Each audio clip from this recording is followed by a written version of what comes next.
L'ère du temps. Qu'est-ce que ça veut dire? Quand on m'a proposé de venir ici pour parler de l'ère du temps, j'ai pensé à tous les sujets qui ont déjà été présentés et je me suis dit, c'est la communication, l'Internet, la connexion avec le monde entier. Je peux envoyer un message à mes amis WhatsApp au Mexique pour leur dire, regarde maintenant, je suis sur TEDx. Je peux aussi voyager, partir à l'étranger et je pense que beaucoup d'entre nous sont déjà partis pour un stage, pour des études ou même pour vivre à l'étranger. Et donc, on est connecté avec l'autre, avec d'autres cultures, et on rajoute à tout ça de nouvelles technologies qui se développent à une vitesse qui fait presque peur. Et dans tout ça, vous et moi, on fait comment quand on fait face à ce changement? Comment est-ce qu'on s'adapte en tant qu'être humain dans nos entreprises d'aujourd'hui, mais surtout pour être là demain? Alors, moi, j'accompagne les gens dans le changement et dans l'interculturel, donc entre les cultures. Et une chose que je vois assez souvent quand je parle de gestion du changement en entreprise, c'est cette tête-là. Surtout, n'en parle pas. D'un côté, on a des managers qui disent « Oh, la gestion du changement, oh non, ils vont résister, j'en veux pas. On va essayer, on va mettre des formations en place, on va tout faire, mais on sait déjà, ils vont résister. » Et de l'autre côté, quand je parle avec des employés qui sont en train de travailler dans ces fameuses entreprises en changement, ils me disent tu sais, il y a des efforts de changement, on fait des formations, on fait plein de trucs, ça c'est sûr. Mais moi, mon problème d'ordinateur que j'ai tous les jours, personne ne le règle. Alors, on peut vouloir aller plus vite parce que c'est l'ère du temps, mais moi, je ne peux pas, mon PC ne fonctionne pas. Et donc, on se retrouve dans une situation où des murs se créent entre les chefs d'entreprise, les chefs d'équipe et les employés. Ceux qui pensent que la résistance est un problème, et les autres qui disent non, mon problème, c'est que mes problèmes ne sont pas résolus. Et j'imagine, à chaque fois, quand je parle avec ces gens, ce qu'ils préféraient avoir. Et c'est plutôt cette tête-là. Des gens, ça va un peu trop vite, des gens qui viennent ensemble et qui se retrouvent autour d'une table et qui co-créent des solutions. Qu'est-ce que ça veut dire co-créer des solutions? Ça veut dire d'enlever ces fameux murs qu'on crée dans notre tête et de créer des ponts, de venir les uns avec les autres, regarder le problème en face et dire ça y est, on fait quoi? Et pour ça, au travers de mon travail à l'étranger, ça va faire plus de 10 ans que je voyage entre la France et d'autres pays, j'ai eu l'opportunité de voir comment d'autres cultures voient le changement, mais aussi comment différents types d'entreprises, de la petite start-up qui vient de naître et qui a envie de changer le monde, à la TPE, PME et la grande entreprise internationale avec plus de 5 000 employés. Et quoi qu'il arrive, le changement, c'est toujours « je me prends la tête, je ne veux pas, non, ça va être un problème, ça va être difficile ». Et comment peut-on mettre en place la deuxième photo? Là, ces gens qui co-créent. Comment on fait ça? Eh bien, le secret se trouve dans ce que moi j'appelle la transculturalité. L'interculturalité, c'est deux cultures qui se rencontrent mais qui ne se mélangent pas. Et la transculturalité, ce sont deux cultures qui se rencontrent et qui en créent une deuxième, une troisième, elles se mélangent. Quand je parle de culture, ce n'est pas seulement la culture française ou allemande ou américaine, c'est aussi la culture en entreprise.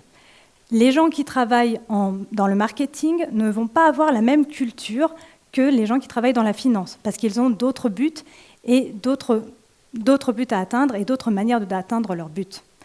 Alors, c'est quoi le secret?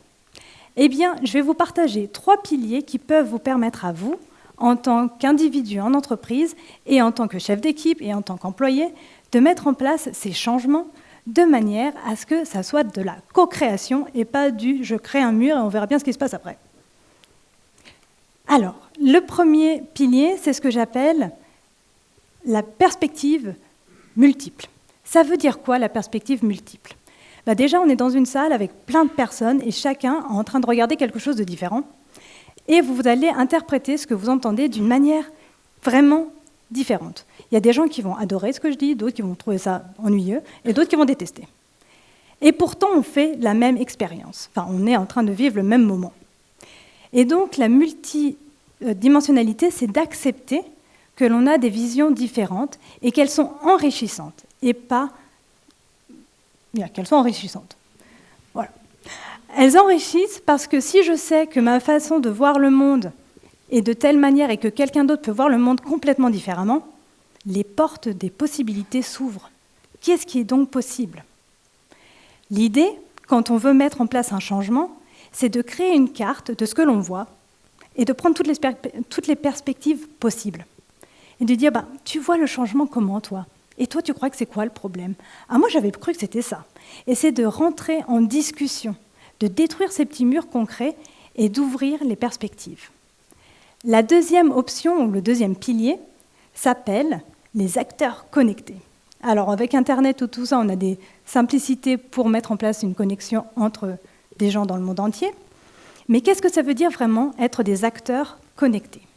Ça veut dire que quand on veut changer quelque chose, en général, on a un problème ou on veut améliorer quelque chose. En gros, on veut passer d'un point A à un point B. Et on se demande, mais où est le problème? On est trop lent, on perd des clients, notre chiffre d'affaires se casse la figure, il va falloir changer quelque chose. Mais ça, ce ne sont que des symptômes. Comment faire? Il faut trouver la racine du problème. Pourquoi sommes-nous lents? Est-ce que c'est parce qu'on a des processus qui sont un peu trop vieux? Est-ce que c'est parce qu'on est trop dans la hiérarchie et on ne partage pas les informations pas assez? La question, c'est où se trouve le problème? Et ensuite, quelle est la personne qui est la plus proche du problème pour le décrire? Et donc, on revient à notre carte. Où sont les fameuses perspectives? Et une fois qu'on a compris où sont ces fameux acteurs, on leur donne les outils, s'ils ne les ont pas, pour résoudre le problème. Donc si je ne suis pas doué en informatique, j'appelle un informaticien qui va me dire en fait, ton problème, c'est que tu as oublié de mettre à jour ton logiciel. Problème qui dure depuis 3 mois, résolu en 5 minutes. La troisième perspective, ou le troisième pilier qui est important à mettre en place, c'est d'expérimenter de manière itérative. Et l'idée de l'expérimentation itérative, c'est de répéter un changement jusqu'à ce que ça fonctionne. Mais le conseil que je donne toujours, c'est de ne jamais changer tout un système d'un coup, mais de prendre son temps, de faire sa fameuse carte, de comprendre ce qui se passe dans l'entreprise, quel est le véritable problème, de trouver les acteurs qui sont le plus proches possible du problème et de regarder ensemble ce qu'on pourrait faire. Quel est le micro-changement qu'on pourrait mettre en place qui pourrait tout changer? J'ai accompagné, avec ce pilier de 3 idées, une entreprise qui avait d'énormes problèmes au niveau de son processus RH. Et en fait, ils faisaient tout sur papier. Et ils m'ont dit, on aimerait bien digitaliser, mais on ne sait pas ce que ça veut dire. Donc, mais on fait quoi? On a d'abord cartographié, donc on a fait cette perspective multiple. Qu'est-ce qui se passe? Où sont les acteurs? On les a trouvés. Et ensuite, on a connecté les acteurs qui avaient les connaissances du processus et des acteurs qui avaient les connaissances en informatique. Et on a fait des micro-changements. On s'est dit, si on essayait d'abord d'utiliser Excel, ça donnerait quoi? Eh bien, en installant simplement un petit outil, Excel, on a réussi à passer de 15 jours de processus à 10. Alors, pour une entreprise, c'est énorme. 5 jours de gagné, avec 5 personnes qui travaillent en même temps. Je vous laisse faire le calcul. Ça fait beaucoup. Et donc, ce modèle, si vous arrivez à le mettre en place, pour vous, dans votre entreprise, en vous disant d'abord, qu'est-ce que je vois, qu'est-ce que je comprends? Qui est le plus proche du problème et qui peut m'aider à le résoudre? Et comment on peut faire des mini-tests pour voir ce qui marche? Vous serez arrivé au cœur du changement. Et s'il y a une chose, juste une chose, que vous pouviez retenir de la soirée, ça serait « construisons des ponts plutôt que des murs ».